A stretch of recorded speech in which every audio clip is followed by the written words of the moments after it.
జై శ్రీరామ్. నమస్కారం అండి. 2025 సంవత్సరంలో శనిగ్రహ మార్పు అనేది జరుగుతున్నది. 2025 మార్చ్ 29వ తేదీ నుంచి శని కుంభరాశి నుంచి మీనరాశికి వెళ్ళి సంచారాన్ని ప్రారంభం చేస్తున్నారు.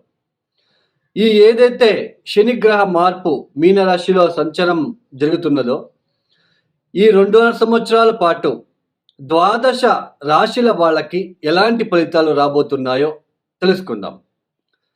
ముఖ్యంగా దానికన్నా ముందు శనిగ్రహం గురించి కొన్ని విషయాలు మీకు చెప్తాను. ఎందుకంటే మీరు అర్థం చేసుకోవాలి అనే ఉద్దేశంతో దీన్ని ఎవరు కూడా సోది అని అనుకోవద్దు. ఇక్కడ ముఖ్యంగా మన జన్మ జాతకంలో శని ఏ స్థానాల్లో ఉన్నాడు, ఎలాంటి సిచ్యుయేషన్లో ఉన్నాడో తెలుసుకోవాలి. శని బలిష్టంగా ఉన్నప్పుడు ఎలాంటి ఫలితాలు వస్తాయి ఆ ఒక వ్యక్తికి, శని బలహీనంగా ఉన్నప్పుడు ఎలాంటి ఫలితాలు వస్తాయో మనం ముందుగా తెలుసుకుందాం. శని ఒక వ్యక్తి జాతకంలో బలిష్టంగా ఉన్నప్పుడు, శని అంటే ఏంటి, శని గ్రహం అంటే ఏంటి,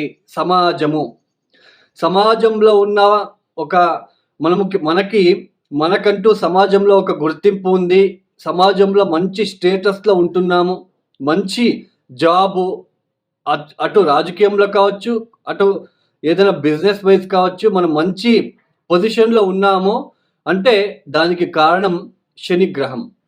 పెద్ద పెద్ద మేనేజర్లు, పెద్ద పెద్ద పొలిటీషియన్స్కి అందరికీ కూడా శనిగ్రహ ప్రముఖమైన పాత్ర అనేది వస్తుంది. ఇక్కడ ఎందుకు అంటే మన కింద ఉన్న వాళ్ళందరూ మన మాట వినాలి అంటే అది అక్కడ శనిగ్రహం చాలా బలిష్టంగా ఉండాలి. శని ఎవరి జాతకంలో బలిష్టంగా ఉంటాడో అలాంటి వ్యక్తికి ఆత్మవిశ్వాసం ఎక్కువగా ఉంటుంది.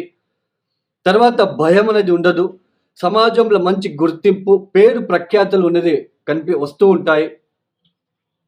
తర్వాత ముఖ్యంగా ఈ ఒక జాబ్లో మెయిన్ కర్మకారకుడు, వృత్తికారకుడు శని బలిష్టంగా ఉన్న వ్యక్తి జాతకులకి ఉద్యోగం విషయంలో ఎటువంటి ఇబ్బందులు ఉండవు.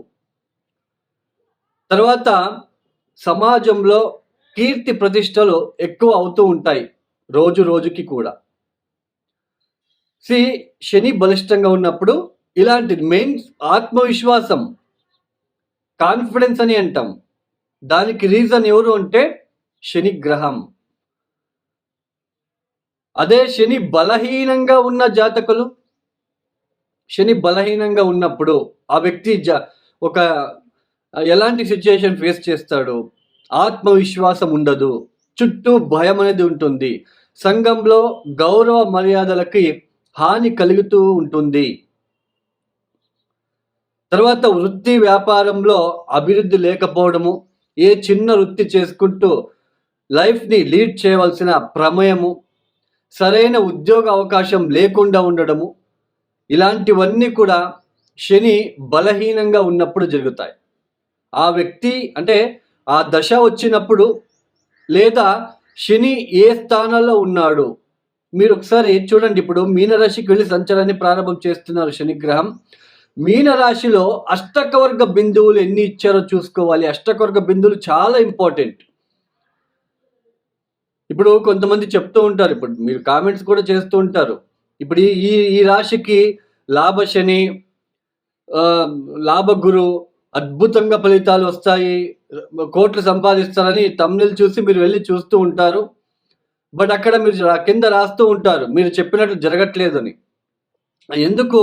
గోచారం వేరు, జన్మజాతకం వేరు. ఎలా మ్యాచ్ చేసుకోవాలి గోచారానికి జాతకానికి? ఇప్పుడు మీకు ఒక ఎగ్జాంపుల్ ఇస్తాను. ఇప్పుడు మీకు తెలుసు ఆల్రెడీ ఏలనాటి శని, అర్ధాష్టమ శని, పంచమ శని, అష్టమ శని అని ఈ ఒక జన్మరాశి నుంచి, అంటే చంద్రుడు ఏ రాశిలో ఉంటాడో అది మనకి జన్మరాశి. ఆ జన్మరాశి నుంచి వ్యయస్థానానికి వచ్చినప్పుడు మనకి ఏళ్ళనాటి శని ప్రారంభం. ఏళ్ళనాటి శని అంటే 7.5 సంవత్సరాల పాటు ఉంటుంది. ఇక్కడ వ్యయస్థానంలో 2.5 సంవత్సరాలు, జన్మరాశికి వచ్చినప్పుడు 2.5 సంవత్సరాలు, ద్వితీయానికి జన్మరాశి నుంచి నెక్స్ట్ హౌస్ ద్వితీయానికి వచ్చినప్పుడు 2.5 సంవత్సరాలు, ఇలా 7.5 సంవత్సరాలు అర్ధాష్టమ శని అంటే జన్మరాశి నుంచి చతుర్థ భావానికి శని సంచారం చేసేటప్పుడు దాన్ని అర్ధాష్టమ శని అంటాం.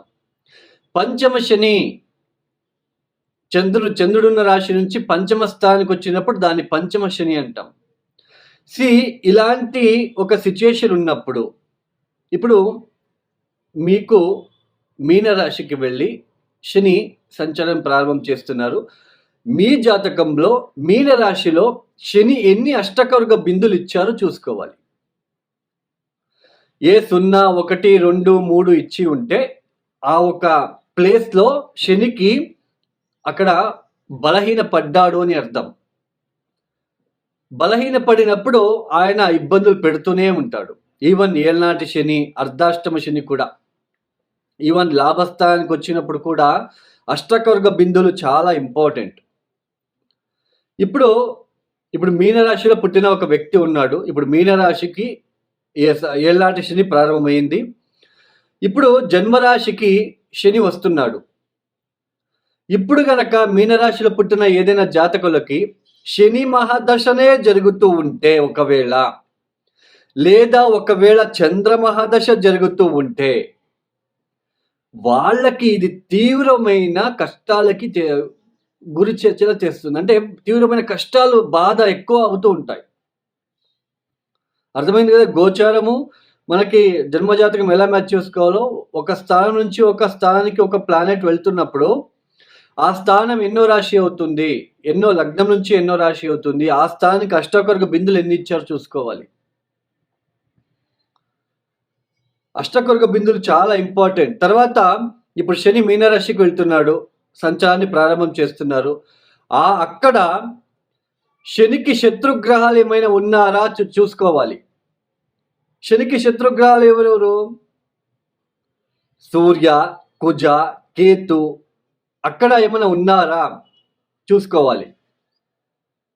ఏనాటి శని, అర్ధాష్టమ శని, పంచమ శని జరిగేటప్పుడు ఒక ఇంటికి వచ్చినప్పుడు ఒకలాగా ఫలితాలు. పంచమ శని అంటే పంచమానికి వచ్చినప్పుడు దాన్ని పంచమ శని అంటాం.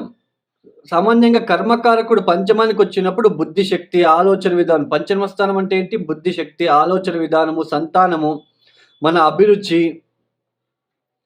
అలాంటి స్థానానికి వచ్చినప్పుడు ఎలాంటి మనకి ఆలోచన ఇస్తాడు శనిదేవుడు అంటే, కష్టపడి పని చేయడం ఎందుకు, షార్ట్ కట్లో వెళ్ళిపోదాం, జూజాడము, బెట్టింగ్లు, ఇన్వెస్ట్మెంట్ చేసి డబ్బులు నష్టపోవడం లాంటిది. అక్కడ అలాంటి సిచ్యుయేషన్ ఏర్పడుతుంది. ఒక ఇంటికి వచ్చినప్పుడు ఒక లాగా ఫలితాలు అనేది వస్తూ ఉంటాయి. అన్నీ కూడా ఒకేలాగా ఉండవు. ఈ సమయంలో కూడా పరిహారాలు చాలా ఇంపార్టెంట్ అండి. జంప్ స్టోన్ వేసుకోవడము, నీలమణి జంప్ స్టోన్ వేసుకోగానే పంచమ శని, అర్ధాష్టమ శని ఇబ్బందులు తగ్గుతాయి అని నమ్మడము. తర్వాత నల్ల బట్టలు వేసుకోండి అని చెప్తూ ఉంటారు కొంతమంది. శని ఇబ్బంది పెట్టడానికి వచ్చినప్పుడు ఆయన వస్తువులు ఎందుకు వేసుకోవాలి అండి? అందులోన జంప్ స్టోన్ అంటే అంత మంచి ఫలితాలు వస్తాయి అని మాత్రం అనుకోవద్దు. ఒక జంప్ స్టోన్ ధరించగానే మనకి అంతా కర్మ నుంచి బయటపడతాము. This is fake sentence. Jump stone వేసుకోగానే మనకి ఉద్యోగాలు వస్తాయి, ఫేక్. మనకి ఇదే ఎందుకంటే మనము అత్యాశ ఎక్కువైపోయింది. మనలో అత్యాశ ఎక్కువైపోయి తొందరగా కర్మ నుంచి బయటపడాలి, లేదా తొందరగా నేను శ్రీమంతుడైపోవాలి అని అక్కడ నష్టపోతూ ఉన్నారు ప్రజలు. జంప్ స్టోన్ వేసుకోగానే అన్నీ అయిపోతాయి, మంచి ఫలితాలు వచ్చేస్తాయి. This is wrong sentence. ఎప్పుడు గుర్తుపెట్టుకోండి. మన కర్మానుసారంగా మనకి ఏదైనా దశాభుక్తి జరుగుతున్నప్పుడు మనమే కష్టపడి వేల కొద్ది చిన్న పరిహారాలు ఉన్నాయండి, వాటిని చేసుకుంటూ వెళ్ళాలి. అప్పుడే దాని నుంచి బయటపడతాం. సరే, ద్వాదశ రాశుల వాళ్ళకి ఎలా ఉంటుంది, ఎలాంటి ఫలితాలు వస్తాయో మనము ఒక్కొక్కటే ఇండివిజువల్గా తెలుసుకుంటూ వెళ్దాం. ఇక తదుపరి రాశి ధనస్సు రాశి. ఈ ధనుసు రాశి వాళ్ళకి 2025 మార్చి మాసంలో మారబోతున్న శని వలన ఎలాంటి ఫలితాలు రాబోతున్నాయో తెలుసుకుందాం. ఈ 2 సంవత్సరాలు కూడా అంటే గత 2 సంవత్సరాలు కూడా తృతీయ భావంలో శని సంచారం జరిగింది. కాస్త కొంచెం మంచి ఫలితాలే మీరు చూసి ఉంటారు. ఇట్స్ డిపెండ్స్ ఆన్ మీ జాతకం కూడా. మంచి ఫలితాలంటే ధనుసు రాశిలో పుట్టిన వాళ్ళందరికీ కూడా తృతీయ స్థానంలో శని రాగానే అందరికీ మంచి జరిగి ఉంటుంది. This is completely fake sentence. ఎందుకంటే మీ జన్మ జాతకం కూడా చాలా ఇంపార్టెంట్. తర్వాత అష్టకర్గ బిందువులు ఒక ఇంటి నుంచి ఇంకొక ఇంటికి ఒక గ్రహం మారినప్పుడు ఆ గ్రహం ఆ ఇంటికి ఎన్ని అష్టకర్గ బిందువులు ఇచ్చి ఉంది. అష్టకర్గ బిందువులు అంటే ప్లానెట్ స్ట్రెంగ్త్. అది ఎంతవరకు మనకి మంచి ఫలితాలు ఇస్తుంది లేదా పూర్తిగా చెడు ఫలితాలు ఇస్తుందా, అది అష్టకర్గ బిందువులను మనం చూసుకోవాలి. ఇక మీద అర్ధాష్టమ శని మీకు జరగబోతున్నది ఈ ఒక ధనుస్సు రాశి వాళ్ళకి. ఈ అర్ధాష్టమ శని 4వ స్థానంలో శని రాగానే కొంచెం ఇప్పుడు మీరు ఆలోచించాలి. ఎందుకంటే అర్ధాష్టమ శని అనగానే ప్రతి ఒక్కరికి కూడా ఇబ్బంది పెడుతుంది. ఇది కూడా కంప్లీట్‌లీ ఫేక్ సెంటెన్స్.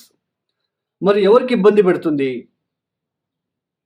ఎవరికి ఎక్కువ ఇబ్బంది పెడుతుంది అంటే ఎవరికైతే శని మహాదశ లేదా చంద్ర మహాదశ గనక జరుగుతూ ఉంటే కాస్త ఇబ్బందులు ఎక్కువ అయ్యే సూచనలు ఉంటాయి. మానసిక పరంగా ఇబ్బందులు, జాబ్‌లో ఒత్తిడి ఎక్కువ అవ్వడము, ఇంట్లో కలహాలు, ఇంట్లో ఒకేసారి అందరికీ ఆరోగ్యం చెడిపోవడం లాంటిది కూడా మనము ఈ సమయంలో చూడవచ్చు.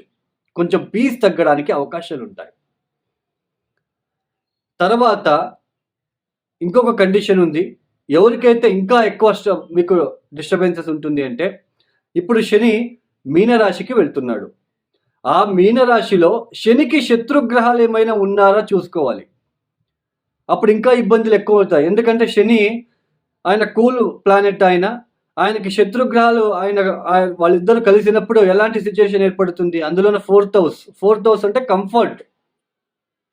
కంఫర్ట్ హౌస్‌కి మనము అక్కడ శని వెళ్తున్నాడు. శని అంటే రిస్ట్రిక్షన్ ప్లానెట్. శనికి శత్రుగ్రహాలు సూర్య, కుజ, కేతు లాంటి గ్రహాలు ఉన్నప్పుడు ఒక్కొక్కసారి ఇల్లు అమ్మడానికి ఛాన్సెస్ ఉంటుంది. అంటే ఏదో అప్పుల బాధ తట్టుకోలేక ఇల్లు అమ్మడము, లేదా ఉన్న ప్లేస్ మారి ఎక్కడో వెళ్ళి అక్కడ ఆ ఎన్విరాన్మెంట్‌కి మనం అడ్జస్ట్ అవ్వలేక ఇబ్బందులు పడుతూ మానసికంగా ఇబ్బందులు పడాల్సిన ప్రమేయము.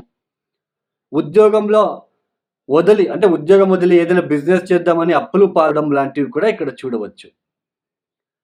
ఒకవేళ అక్కడ ఏ ప్లానెట్ లేదు, ఏ గ్రహము లేదు, అష్టకర్గ బిందువులు ఎన్ని ఇచ్చారో చూసుకోండి. ఏ 0, 1, 2 ఇచ్చి ఉంటే మరి ఇబ్బందులు మీకు ఎక్కువగానే ఉంటాయి. అదే 4, 5, 6, 7 ఇచ్చి ఉంటే ఇబ్బందులు వచ్చినా వాటిని తట్టుకొని నిలబడే శక్తిని కూడా అక్కడ శని ప్లానెట్ ఇస్తుంది అని అర్థం. అయితే ఇక్కడ ధనుసు రాశి వాళ్ళకి ఇప్పుడు మీకు చెప్పాను. అంటే ఎవరికైతే శని మహాదశ, చంద్ర మహాదశ జరుగుతూ ఉంటే, తర్వాత అక్కడ ఏదైనా ప్లానెట్ శనికి శత్రుగ్రహాలు ఉంటే, అష్టకర్గ బిందువులు తక్కువ ఉంటే వాళ్ళకి ఎక్కువ ఇబ్బందులు ఉంటాయని అర్థం.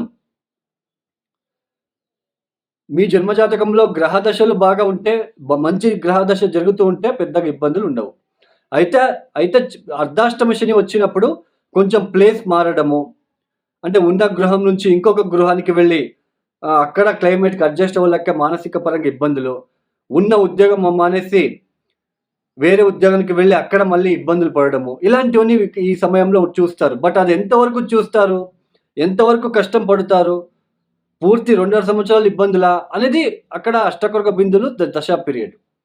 అయితే ఈ 2025 సంవత్సరంలో ఈ అర్ధాష్టమ శనితో పాటు మనకి తృతీయ రాహు యోగిస్తున్నాడు.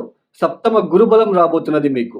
సో పెద్దగా వరి అవ్వాల్సిన అవసరం కూడా లేదు. అంటే మార్చ్, ఏప్రిల్ మాత్రమే కొంచెం ఇబ్బందులు. మే తర్వాత కొంచెం ఇబ్బందులు తక్కువ అవుతాయి మీకు. సో ఎవరు వరి అవ్వకండి. సో ఈ ధనుసు రాశి వాళ్ళు తప్పనిసరిగా శని త్రయోదశి రోజు ఈశ్వరుడికి నూనెతో అభిషేకము, శనివారం కూడా కొంచెం నిరాశ్రితులకి, గృహం లేని వాళ్ళకి, వృద్ధాశ్రమాలకి వెళ్ళి బెడ్షీట్లు అట్లాంటివి డొనేషన్ ఇవ్వండి. నువ్వులతో చేసిన తీపి పదార్థాలని ఆవులకి తినిపించే ప్రయత్నం చేసుకోండి. ఎవరికైనా పర్సనల్ ఆరోస్కోప్ కన్సల్టేషన్ కావాలనుకుంటే డిస్ప్లే అవుతున్న నెంబర్కి నేరుగా నాకు కాల్ చేయండి. ఈ యొక్క వీడియో మీకు నచ్చితే లైక్ చేయండి, షేర్ చేయండి, సబ్స్క్రైబ్ చేసుకోండి. సర్వే జనో సుఖినో భవంతు. ధన్యవాదములు. జై శ్రీరామ్.